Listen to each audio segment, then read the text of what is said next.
What's up, everybody? We got back again with another episode of Consumed. In this one, we're going to tackle the new CEO of the Vitamin Shoppe. So if you guys haven't followed the press release from yesterday afternoon, the Vitamin Shoppe finally found their quote-unquote turnaround executive to kind of usher in this new plan to help them be better positioned in the nutritional supplement CPG retailing space. So the new CEO, Sharon Leet, sorry if I mispronounced that, Sharon, but couldn't really find anything to help me with the pronunciation, is going to be replacing Colin Watts, which resigned, I believe, in February of 2018. So Sharon's going to step in about a month. She's got a current role right now with Godiva Chocolatiers as the president of North American operations. So she's got a couple of different things she probably has to handle from a transitionary period. But change is happening. She is also going to be on the board. And just a little bit of background of Sharon, at least what I could have found on the internet and through LinkedIn and different things like that. Before she was at Godiva, she spent a year, I believe, at Sally Beauty Supply as their, I believe, CEO. And then most of her retailing career, I think, was at Pier 1 Imports. She spent a little bit over a decade there. And I think she left as an executive vice president of sales, customer experience, real estate. So she had a significant role there, and she had a lot of hands-on in terms of what they did from a strategic standpoint. So if you guys don't remember, I guess I'll recap a tiny bit for you guys just on what's happening at Vitamin Shoppe and kind of why they were even looking for a new CEO. If you guys hadn't seen my last partner video with Price Plow, I'll make sure I link that below. But basically that goes over some in-depth of like the quarterly results. They haven't done their quarter 2 yet. I believe it happens sometime this week. So I'll make sure I can update you guys when those things come up if anything is material. But just some different kind of things that were going on at the Vitamin Shoppe recently is that they've had about an 8.5% loss year over year in terms of revenue from the 2016 to the 2017 year, and they saw a smaller amount of loss in the first quarter, but they definitely saw still a loss year over year. So we're going to kind of pay attention to that. The thing that they've talked about quarter over quarter is just kind of the compressed margins in the business, and most of that is coming from like a competitive landscape thing. With nutritional supplement or kind of any specialty retailing at this point, is you have a lot of people that are kind of trying to get in on your space. And with nutritional supplement CPG, you have both from like the mass retailing perspective, you have Walmarts and Targets, and then you also have like club where you have Costco selling a lot more. You have convenience that's selling functional foods, beverages, and a lot more areas, and then you have kind of grocery stores that now have full shelves of nutritional supplements, vitamins, energy drinks, all those different things. And then you have obviously the 800-pound gorilla, Amazon, kind of really putting the pressure on everybody in terms of most CPG categories. So they're definitely feeling the issues with their margins because of that.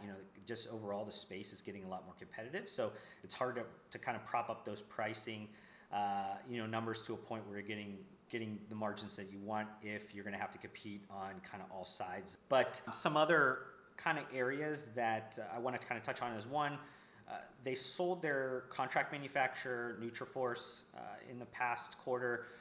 They also have seen an elevated stake from two activist investing groups.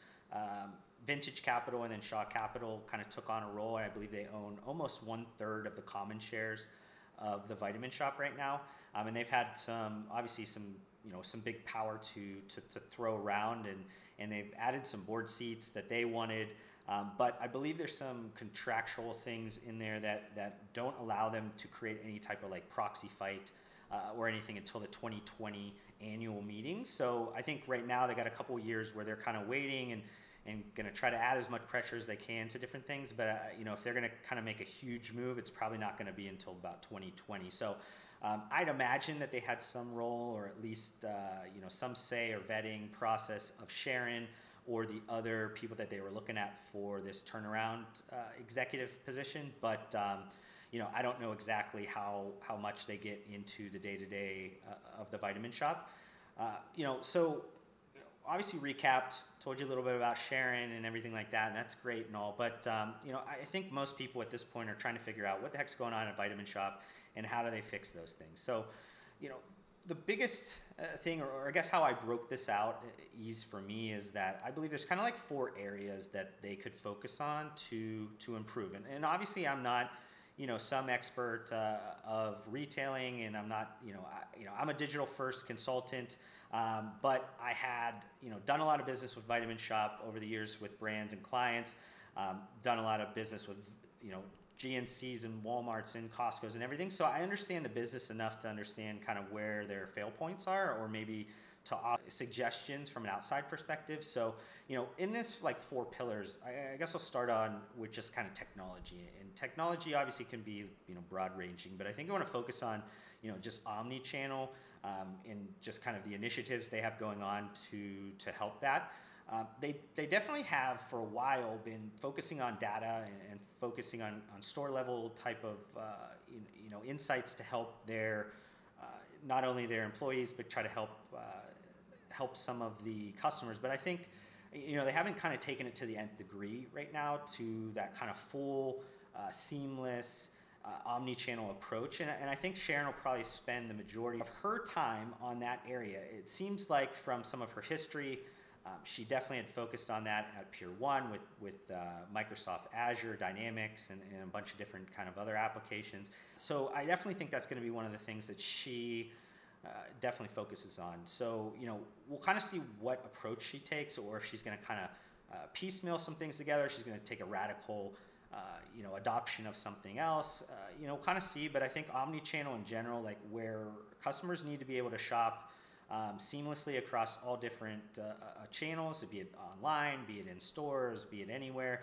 And they want to make sure they have all of their information available to get the proper things they need out of the transaction. But they also, from like the other side, from the business perspective, they want to make sure they have all the data in front of them that they could also kind of utilize it for some from different upsells and different understanding of where the customer might need things, maybe through a customer profile or any of those different kind of variables thrown throughout. So the kind of the next pillar that I wanted to kind of talk about was merchandising, and right now merchandising is kind of done at a corporate level through Secaucus. They have buyers and they kind of buy through categories, or they have multiple categories that they buy for, and they kind of try to take up certain sections of the stores. And they're mostly consistent across most store formats. The Vitamin Shop has mostly like large store formats, so most of them are pretty similar. Outside of some major cities like New York City, most of their stores have similar kind of footprints, so they can have like a consistent store layout. But what I'd like to probably see is for the Vitamin Shop to kind of take on a role or a merchandising strategy similar to what like Costco does now, or what Whole Foods did before Amazon bought them. And that's kind of taken like a regional approach. Though there needs to be obviously like the national bestsellers, the things that people are coming in for without even having to ask any store associate for. But I think having like a regionalized, like a localized feel to maybe 10 or 20% of the store would add some variety and kind of be a quote unquote kind of like destination point for people to see maybe what's going on, and them to be able to support local brands at kind of like a smaller level than needing that brand to be this massive company to kind of get through all of the hoops and things that Vitamin Shop now has to get kind of listed. So I would kind of try to look at maybe making some changes there from like a merchandising perspective, and just making sure that you have the right assortment for what you're going for from a positioning standpoint. For a while they were really hot and heavy on sports nutrition. They've seen a decline on that because I think of an issue with margins, and they really focused then on like just general health. But I'd always kind of take it to not only what I'm saying about kind of the localized or regional approach, but I kind of want to broaden with the trends that are happening. If you guys look at any of the the macro data on nutritional supplement space, most of the growth is happening in what you would consider maybe like functional foods, beverages, those types of things. And I think Vitamin Shoppe has a really like strong position to be able to take on more, more functional beverages, more functional foods, a variety of different what you would kind of see in maybe in a Whole Foods in certain sections, or a Vitamin Cottage or things like that. And obviously not turn yourself into a grocery store, but if a lot of the growth is happening in that area, why not capture a lot of that? People are naturally going there for maybe their vitamins and things. So for you to have those in store might be a differentiation point, or maybe a consolidation point to help people, so they're not really only going for like vitamins, where they can honestly go online for those types of things. The third kind of pillar that I wanted to kind of focus on was around just like creating an experience at the stores, or an experience with maybe their perk system or anything like that.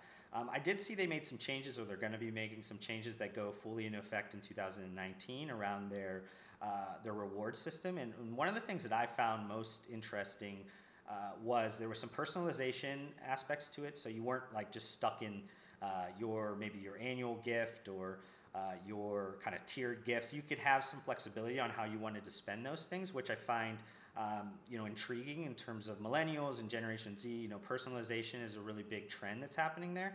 But I also saw something in there where you can, I don't know if it's your certain tiers or certain points or something, where you can start working with nutritionists or dietitians at the store level to kind of help you understand your body and your health and fitness, what's going on. So, I mean, anybody that's paying attention to this space, I mean, most of us that are in nutritional supplement CPG, you see the macro trends and you're like, hey, these are big things that are happening. Obviously, healthcare costs are going up, aging population. We have, a lot of disease happening in terms of, is this coming from, gut health? Is this coming from diet? And a lot of different things that are going on from a trend perspective that we're trying to get a handle on from like the health and medical community. And people are looking to take control a little bit of that aspect of their lives, and they're looking for alternative ways to treat those things. So, a Vitamin Shoppe is in a really great position to offer some of those services or value adds to consumers, and create this to be an experience when you get there. I mean, if you were able to kind of see a dietitian and kind of see how that could be personalized to help you, get to a goal, it could be great. I mean, I had a question recently from somebody and said, hey, do you think retailing in nutritional supplements is going to go away? And I said, because it's such a quote unquote kind of technical CPG category, I definitely thought that it would stick around for a while. So I think people, because they have a goal in mind, or have some intent when they take a supplement or they take a vitamin, there's always going to be something there where somebody needs some value-added services or things to help them understand a little bit about what they're taking. It's not, consuming a piece of gum, or putting deodorant on your body, or something like that, where it's just, it's mindless. You take it because you want your breath to smell nice, or you want your body to smell nice. A little bit different than, hey, I want to lose 25 pounds because of this, or hey, I have diabetes and I need to get that under control, and I want to make some changes in my diet and nutritional supplement protocol. So, I think there's some definite, opportunities for them. But the last pillar that I kind of wanted to talk about was something I mentioned on the Price Pop video that I was commenting on earlier that I did last quarter, and that was surrounding their private label business. So, they sold their contract manufacturer, which is a little puzzling to me. I think with the trends that are kind of happening in retailing in general, you see a lot of focus on private label because of all these compressed margins. If you have not to buy from a brand, you don't have an extra kind of layer of margin that's built in there, or cost. So, without owning your own contract manufacturer, you're kind of at the mercy of them. Without having that, you lose a lot of flexibility, you lose a lot of speed to market, you lose a lot of things by not having that contract manufacturer. Just as a comparison, GNC sells almost 50% of the revenue through private label. And I think Vitamin Shoppe is pretty low. I don't know the number off the top of my head, but just overall, I mean, I think private label needs to be a main focus on the Vitamin Shoppe right now, and really focusing on not only like refreshing some of their like their ones that have been there for a while, but like creating dynamic new pseudo house brands or private labels that people really just don't connect the dots to a little bit as easy, because though private label is growing extensively, and most people now accept private label as having similar quality to branded products, there are still a good amount of people that don't pick up private label products because they believe they're inferior. So if you're able to create products that still look and feel similar to a branded product, but are technically a private label product, you win those sales as well. And I think those kind of just pay dividends, because you can obviously also sell those outside of your own stores into other places. You know, I just feel like that's kind of the fourth focus. And I believe there's probably some other areas we could probably talk about, but I wanted to keep this video kind of short and sweet. If you guys have some comments about the Vitamin Shop or things that you think that they should change, make sure you guys comment below. I want to be active on this one. I believe there's probably a lot of engagement. So if you enjoyed this content, make sure you guys give me a thumbs up, and make sure you guys subscribe to my YouTube channel if you have not. If you guys see, I have a variety of different content right now, and we have some different things that are going to launch in the next couple of weeks. So I think there should be some interesting things for whatever kind of stuff you enjoy. But until then, I'll catch you guys on the next one.